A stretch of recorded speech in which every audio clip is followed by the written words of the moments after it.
Kadambari silks శ్రీరస్తు శుభమస్తు sale ప్రతి 25,000 రూపాయల కొనుగోలుపై ఒక గోల్డ్ కాయిన్ ఉచితం.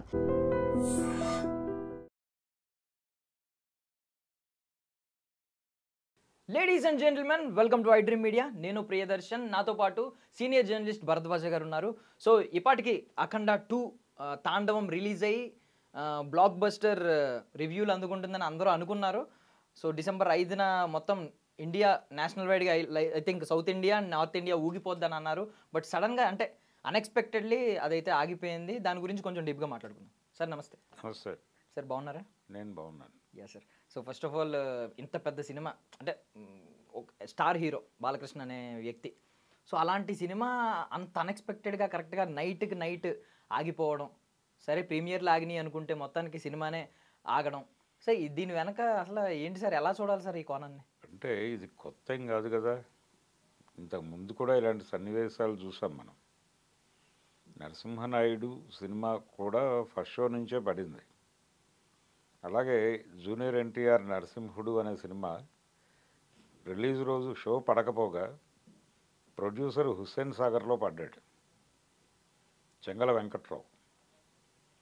పోలీసులు చూస్తూ ఉండగా వాళ్ళ అటెన్షన్ గ్రాబ్ చేస్తూ పడ్డాడు ఆయన. వాళ్ళు తీస్తారు అనే కాన్ఫిడెన్స్తో తీశారు.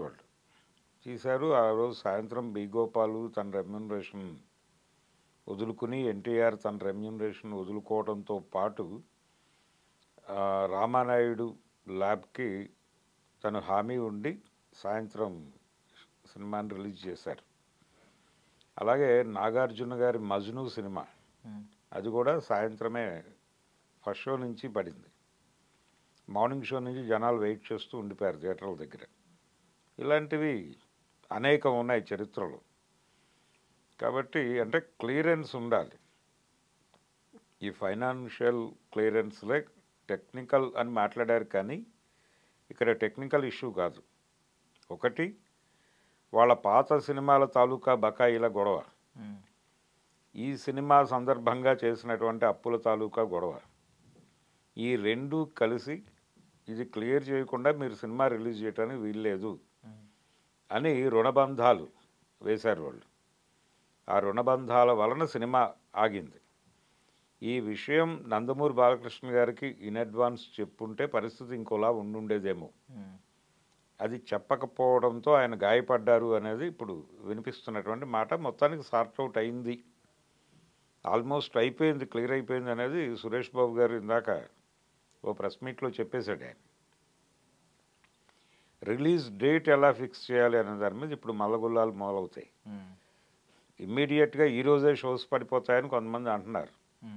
పడిపోతే మంచిదే, ఎందుకంటే రిలీజ్ డేట్ బ్లాక్ అయిన శుక్రవారం సినిమా రిలీజ్ కాకుండా శుక్రవారం వెళ్ళిపోతుంది అనేది అంత ఇబ్బందికరం తెరకి.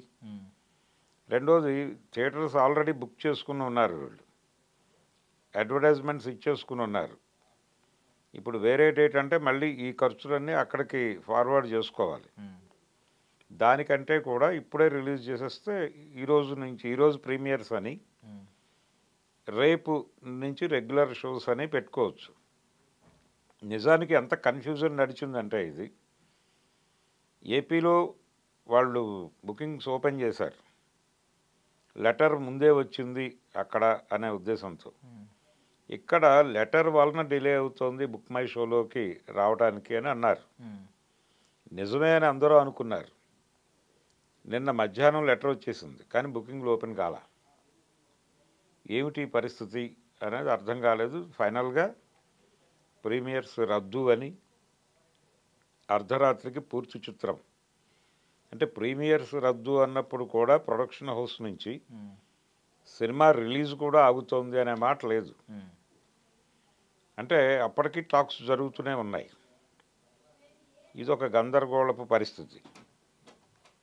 ఈ గందరగోళపు పరిస్థితిలో ఒక పెద్ద హీరో సినిమా ఇరుక్కోవటం అనేది అభిమానులతో లింక్ అయి ఉన్నటువంటి గొడవ. బాలకృష్ణ గారి అభిమానులు చాలా సంయమనంతో వ్యవహరించారు. థియేటర్కి పోటెత్తినటువంటి అభిమానులకి సినిమా పట్టం లేదు అనేది తెలిస్తే ఆ థియేటర్లు ఎలా ఉంటాయో మనకు తెలుసు. గతంలో బద్దలైపోవాలి కదా థియేటర్లు.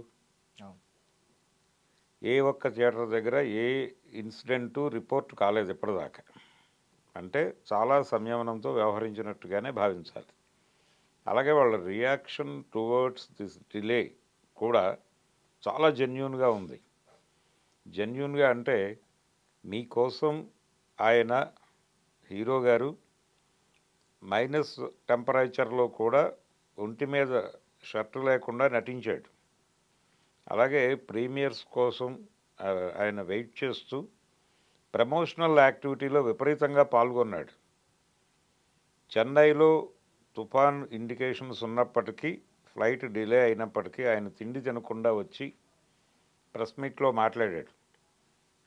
ఇంత చేస్తే మీరు ఆయనకి ఇచ్చే కానుక ఇదా అని అన్నారు తప్ప ఎక్కడా కూడా ఎక్కువ మాటలు మాట్లాడలేదు. ఇది ఒక పాజిటివ్ సిగ్నల్ వాళ్ళ వైపు నుంచి. అయితే ఈ రిలీజ్ డేట్ అనేది ఫిక్స్ చేయటం చాలా కష్టం ఎప్పుడైనా సరే. అంటే ఈ డేట్ వీళ్ళు లాక్ చేసుకుంటే మిగిలిన సినిమాలు నెక్స్ట్ వీక్కి పోస్ట్పోన్ అయి ఉంటాయి. ఇప్పుడు దీన్ని నెక్స్ట్ శుక్రవారాన్ని తీసుకెళ్తే వాళ్ళు డిస్టర్బ్ అవుతారు. అంటే స్క్రీన్ షేరింగు ఇవన్నీ క్యాలిక్యులేట్ చేసుకోవాల్సి ఉంటుంది. కాబట్టి ఒక అనుకూలమైన డేట్ నిర్ణయించడం అనేది అంత ఈజీ టాస్క్ ఏం కాదు. చాలామంది ఈరోజు షో పడిపోతుంది అంటున్నారు. పడిపోతే మంచిదే, పడకపోతే ఏమిటి పరిస్థితి అనేది మళ్ళీ చెక్ చేసుకోవాలి. అంటే క్లియర్ అయిపోయింది అనేది సమాచారం, ఆల్మోస్ట్ అయిపోయింది, అయిపోతుంది కూడా. ఎందుకంటే హీరో గారు ఇన్వాల్వ్ అయ్యారు అనేది సమాచారం కాబట్టి. అందుకని ఎప్పుడైనా సరే ఇలాంటి వ్యవహారాలు ముందే సార్ట్అవుట్ చేసుకుని వెళ్ళటం మంచిది. ఆఖరి నిమిషం వరకు ఎవరికి చెప్పకుండా హోల్డ్ చేసి అది కోర్టు కేసు అయి ఆ కంపెనీ హీరోస్ కంపెనీ వాళ్ళు మెడ్రాస్ కోర్టులో అప్రోచ్ అయిన తర్వాత నిన్న సాయంత్రం వాళ్ళు లాక్ చేయమని చెప్పిన తర్వాత కోర్టు నుంచి డెసిషన్ వచ్చింది, సినిమా రిలీజ్ ఆపండి అని. అది పేపర్లలో వచ్చేసిన తర్వాత జనాల్లో కన్ఫ్యూజన్ మొదలైంది. ఓజీ సినిమా అప్పుడు కూడా ఈ ప్రైస్ హైక్ మీద ఎవరో పిటిషన్ వేస్తే సినిమాని హోల్డ్ చేయమన్నారు, కానీ సినిమా రిలీజ్ అయిపోయింది. కాబట్టి ఈ సినిమాకు కూడా అదేం చేయదు కోర్టు, తర్వాత చూసుకుంటారు అని అనుకున్నారు అందరూ. కానీ ఇంత గందరగోళం ఉంది అంటే అక్కడ 28 కోట్లు కట్టాలి, రెండో వైపు ఇక్కడ 70 కోట్లు కట్టాలనేది ఒక గొడవ. 200 కోట్ల సినిమా అది, 100 కోట్లు ఫైనాన్స్ కనిపిస్తోంది కళ్ళ ముందు. అంటే అసలు సినిమా ఇండస్ట్రీలో సినిమా ప్రొడక్షన్ ఎలా నడుస్తోంది అనేది ఓ గందరగోళం. ఇంకో గొడవ ఏంటంటే బయర్స్ నుంచి వాళ్ళకి డబ్బులు వచ్చినాయి, 120 crores మేము బిజినెస్ చేసామని చెప్పారు. పైగా మేము సేఫ్గా ఉన్నాం, ఎటువంటి ఇబ్బందులు లేకుండా సినిమాని రిలీజ్ చేయబోతున్నామని చెప్పుకున్నారు వాళ్ళు ముందే. మరి ఇంత కాన్ఫిడెన్స్ ఇచ్చిన వాళ్ళు, ఇంత బిజినెస్ చేసిన వాళ్ళు. రెండోది రిలీజ్ డేట్ అనేది కేవలం వీళ్ళు ఫిక్స్ చేసేది కాదు. ఇప్పుడు ఓటీటీ నుంచి కూడా ఒక అండర్స్టాండింగ్ కావాలి. ఇన్ని గందరగోళాల మధ్య ఈరోజు కనుక షో పడకపోతే ఎప్పుడు రిలీజ్ అవుతుందనే చెప్పలేం. బుక్ మై షోలో ఆల్రెడీ వాళ్ళు రిలీజ్ డేట్ని 2026 అని పెట్టి ఒక క్వశ్చన్ మార్క్ పెట్టారు. సో ఇది రిలీజ్ లేదు అనే ప్రపంచం అంతా ఒక నిర్ణయానికి వచ్చేసింది. అయినప్పటికీ కసరత్తు అయితే జరుగుతోంది. ఈరోజు రిలీజ్ అవుతుంది అనే కాన్ఫిడెన్స్తో జనాలు ఉన్నారు. అయితే ఈ సినిమాకు సంబంధించినటువంటి కంటెంట్ అది స్టైల్ అయిపోయేది కాదు కాబట్టి ఇప్పుడు కాదు 4 రోజులు ఆగి రిలీజ్ చేసినా ప్రమాదం ఏం లేదు. ఎందుకు, ఈ సినిమా టోటల్గా పాన్ ఇండియా మార్కెట్ని అడ్రస్ చేయడం కోసం ఆయన గతంలో అఖండాలో ఒక ఎలిమెంట్గా ఉన్నటువంటి అఘోరా క్యారెక్టర్ని మెయిన్ ఎలిమెంట్గా మార్చి కథ రాసుకున్నాడు. దీనిలో సనాతన ధర్మము ఇతర అంశాలు అనేకం నింపి దేశంలో ధర్మానికి జరుగుతున్న గ్లాని గురించి మేము మాట్లాడబోతున్నాం. ఈ పరిస్థితి నుంచి దేశాన్ని ధర్మాన్ని కాపాడటం కోసం ఒక అఘోరా నడుం బిగిస్తే ఎలాంటి పరిణామాలు చోటు చేసుకుంటాయో మేము ఈ సినిమాలో చూపించబోతున్నామని చెప్పాడు ఆయన బోయపాటి. ఆ ప్రయాణం కొంచెం ఎమోషనల్గా ఉంటుంది. పెహల్గాం లాంటి ఇన్సిడెంట్లు కూడా ఈ సినిమాలో ఉంటాయనేది మనకు వినిపిస్తున్న విషయం. బయటకు వచ్చినటువంటి ప్రమోషనల్ కంటెంట్లో ఈ గొడవంతా ఉంది. అందుకని ఇది ఒక రకంగా హిందుత్వ సినిమానే. ఒక హిందుత్వ సినిమా రిలీజ్ ఆగిపోవటం అనేది కూడా ఒక క్వశ్చన్ మార్క్గా మారుతోంది ఇప్పుడు. అందుకని ఎట్టి పరిస్థితుల్లోనూ సినిమా దానికి సంబంధించిన ఫైనాన్షియల్ గొడవలు అయితే క్లియర్ అయిపోతాయి. కానీ ఈరోజు కనుక రిలీజ్ అవ్వకపోతే అది ఎప్పటికి పోస్ట్పోన్ అవుతుంది అనేది చెప్పలేము. సో ఇప్పుడు ఈ కోర్టు తీర్పు తర్వాత కోర్టుకి ఎంత పవర్ ఉందనేది ఒకసారి మళ్ళీ ప్రూవ్ అయింది. లాస్ట్ టైం ఓజీ విషయంలో అంటే ప్రజలకు ఉన్న అనుమానం అనేది కొంచెం తగ్గింది. అండ్ ఇంకోటి ఏంటంటే మహేష్ బాబు గారి పేరు తెర మీదకి వచ్చింది సార్ తెలియకుండా. ఎందుకంటే వాళ్ళు మెన్షన్ చేసిన 3 సినిమాలు బకాయిలు మహేష్ బాబు గారివే. దూకుడు, నేను ఒక్కడనే, ఆగడు. సో అప్పటి నుంచి ఉన్న బకాయిలు వీళ్ళు ముందు జాగ్రత్తలు తీసుకోలేదా, లేదు హీరోస్ వాళ్ళే అదును చూసి ఇప్పటివరకు ఆగి ఇప్పుడు దెబ్బ కొట్టాలని కొట్టారా? ఇది ఒక క్వశ్చన్ మార్క్ ఉంది. అంటే ప్రొడ్యూసర్స్ నిర్లక్ష్యమే ఇక్కడ మెయిన్ ప్రధాన కారణం. ప్రొడ్యూసర్స్ నిర్లక్ష్యమే. టోటల్గా అన్ని వేళ్ళు అటువైపే చూపిస్తున్నాయి. అంటే ఇంతకాలం ఎందుకు పెండింగ్ పెట్టి కూర్చున్నారు? రెండోది బ్యానర్ పేరు వాళ్ళు ప్లస్ అని మార్చారు, 14 Reels ప్లస్ అని. ఇలాంటివి కొన్ని టెక్నికల్ ఇష్యూస్ తీసుకున్నప్పటికీ వాళ్ళు అంత ఈజీగా వదలాలని అనుకోలేదు. అనుకోకపోవడం వలన వాళ్ళు కోర్టుకు వెళ్ళారు. కాకపోతే కోర్టు డెసిషన్ ఒకటే కాదు, ఇక్కడ ఫైనాన్స్ డిస్ప్యూట్ అనేదే ప్రధానంగా కనిపిస్తోంది.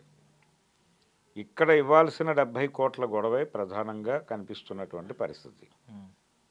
అందుకని ఈ కండిషన్ని, అంటే సినిమా తీసేటప్పుడు ప్రొడ్యూసర్ ఎంత రెస్పాన్సిబుల్గా ఉండాలి, పైగా పాన్ ఇండియా సినిమా అనుకున్నప్పుడు, దానికి ఆ రేంజ్ బడ్జెట్ పెట్టాలనుకున్నప్పుడు సినిమా సేఫ్గా ల్యాండ్ కాకపోతే జరిగే నష్టం ఎవరు భరించాలి? ఇప్పుడు హిందీ మార్కెట్లో మళ్ళీ ప్రమోట్ చేయాలి, సినిమాని ప్రమోట్ చేయాలి, వాళ్ళకి కనెక్ట్ అవ్వాలి, ఇదంతా ఉంటుంది. మొన్నెప్పుడూ వచ్చేసింది కదా ఈ సినిమా అనుకుంటారు కొంతమంది. ఆ రోజు రిలీజ్ కాలేదు అనే విషయం ఇక్కడ పడ్డ టెన్షన్ అక్కడ పడరు. వాళ్ళకి రిజిస్టర్ కూడా కాకపోవచ్చు. మళ్ళీ వాళ్ళకి రిజిస్టర్ చేయాలి ఈ గొడవ అంతా.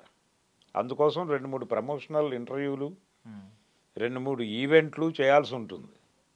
ఈ భారం ఎవరి మీద పడుతుంది? మళ్ళీ ప్రొడ్యూసరే. ఇంత గందరగోళం ఎందుకు చేసుకోవాలి? ముందే హీరోకి విషయం చెప్పి, అయ్యా ఇది కండిషను అని చెప్తే ఆయన వైపు నుంచి ఆయన ఏదన్నా ప్రిపేర్ అయి ఉండేవాడు కదా. ఇప్పుడు చేస్తున్న సహకారమే. ఇప్పుడు ఆయన ఏదో రెమ్యూనరేషన్ తీసుకోలేదు అని కదా ఆయన బోయపాటి తీసుకోలేదు, అలాగే ఉంది, అది దాన్ని వాడమని చెప్పారు అనేది ఏదో ఒక వార్త వస్తుంది. అందులో నిజమెంత అనేది పక్కన పెడితే, ఇలాంటి సందర్భాలు వచ్చినప్పుడు రెమ్యూనరేషన్లు వెనక్కి ఇవ్వటం అనే దానికి హీరోలు పెద్దగా ముందు వెనక ఆలోచించరు. ముందు సినిమా రిలీజ్ అయిపోయిన తర్వాత మాట్లాడుకుందాం అనే మూడ్లోనే ఉంటారు. ఆయన నోటీసులు ప్రాపర్గా విషయాన్ని పెట్టకపోవడం వలన జరిగిన విధ్వంసం కూడా కావచ్చు. ఈ ప్రాజెక్ట్ సెట్ చేసినటువంటి డైరెక్టర్ మీద కూడా ఆయన సీరియస్ అయ్యాడు రాత్రి అనేది ఒక వార్త. ఇన్ని గందరగోళాలు దీని చుట్టూ అలముకుంటాయి.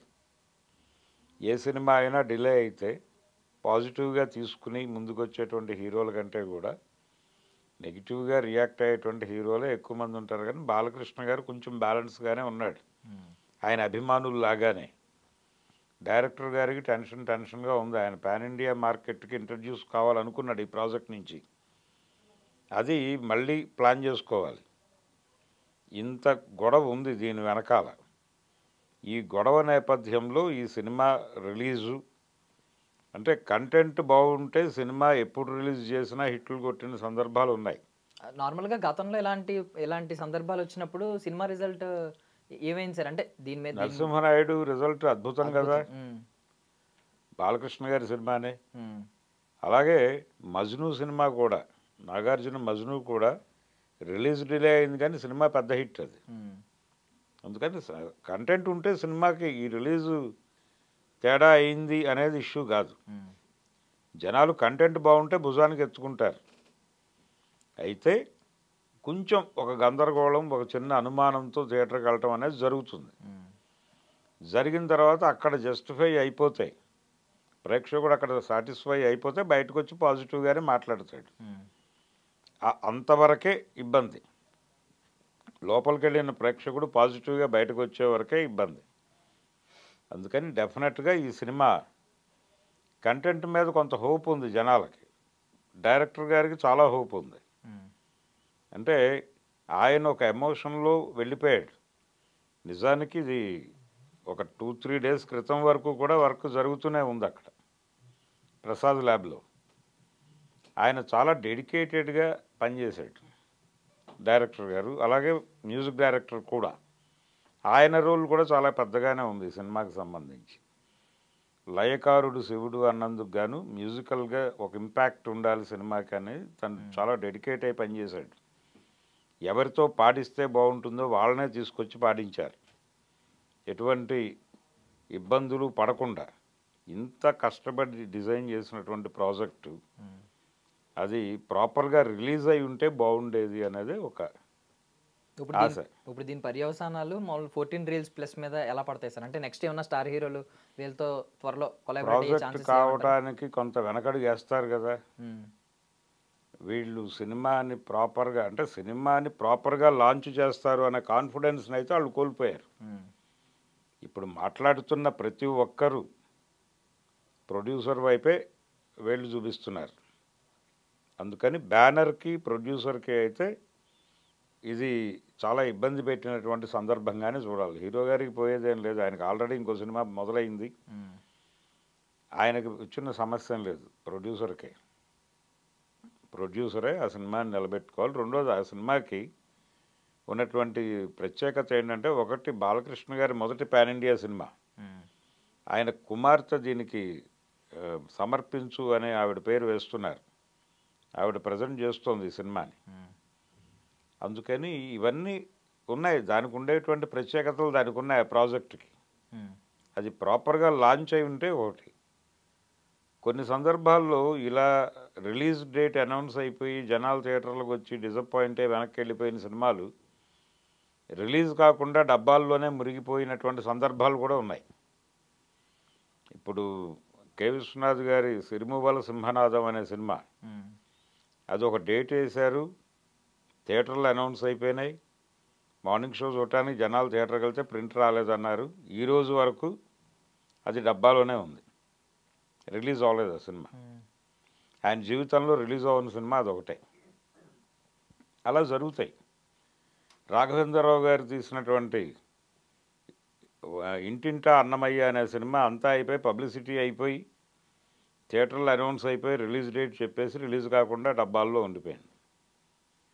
కాబట్టి అలా కాకుండా ఈ సినిమా రిలీజ్ అవుతుంది. ఎందుకంటే ఇది చాలా పెద్ద ఫైనాన్షియల్గా చాలా బిగ్ ప్రాజెక్ట్ కాబట్టి డెఫినెట్గా ఈ సినిమాని రిలీజ్ చేస్తారు. దీనికి వచ్చే అప్రిసియేషన్ దీనికి వస్తుంది. కాకపోతే ఇది స్ట్రైల్ అయ్యే సబ్జెక్ట్ కాదు అనేది ఒక పాజిటివ్ అంశం.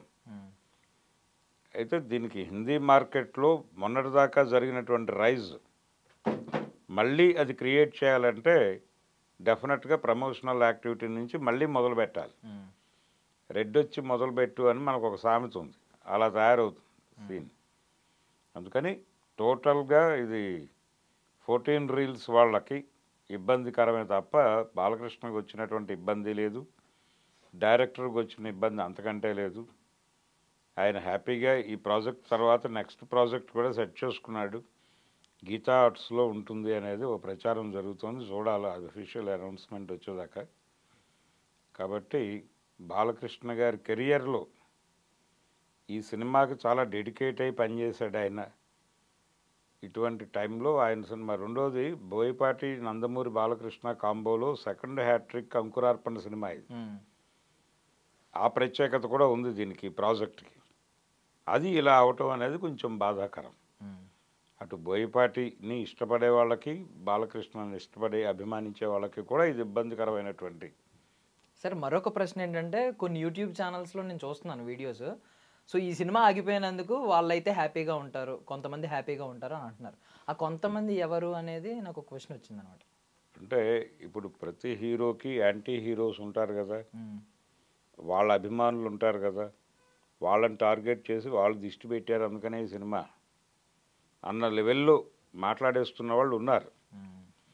అది మాత్రమే కాదు, ఇంకా చాలా స్కోప్ ఉంది దీని గురించి స్పెక్యులేట్ చేయటానికి. ఇంకా మన వాళ్ళు ఆ లెవెల్లో ఓపెన్ కాలేదు. కానీ అంటే ఇది సనాతన ధర్మం అనేటువంటి ఎలిమెంట్ మీద ప్రధానంగా డిపెండ్ అయి నడిచినటువంటి కథ. ఈ సందర్భంగా కొన్ని ఉగ్రవాద సంస్థలు, ఉగ్రవాదుల్ని ప్రోత్సహిస్తున్నటువంటి దేశాలు, వాటి పాత్ర ఉంది దీన్ని రిలీజ్ ఆగిపోవడం వెనకాలని కూడా స్పెక్యులేట్ చేయొచ్చు. అంటే ఎప్పుడైతే మీకు ఒక వార్త, ఒక విషయం జరిగిందో ఇమ్మీడియట్గా దానికి 360 degrees సెర్చ్ చేసి ఎన్ని యాంగిల్స్లో దాని మీద స్పెక్యులేషన్స్ క్రియేట్ చేయొచ్చు, అన్ని యాంగిల్స్లోనూ క్రియేట్ చేసేసి మార్కెట్లో పెట్టేస్తే ఏది కన్జ్యూమ్ చేసుకోవాల్సినాడు అది కన్జ్యూమ్ చేసేసుకుంటాడు అనేది కాన్సెప్ట్. అందుకని కన్ఫ్యూజన్ అంటే సమాచారం ఇవ్వటం కన్నా కూడా కన్ఫ్యూజ్ చేయటం మీద ఎక్కువ కాన్సన్ట్రేషన్ పెడుతున్నారు మీడియా వైపు నుంచి. అందులో భాగమే మీరు చెప్పినటువంటి స్టోరీ కూడా. Thank you sir, thank you so much for your valuable time. Thank you.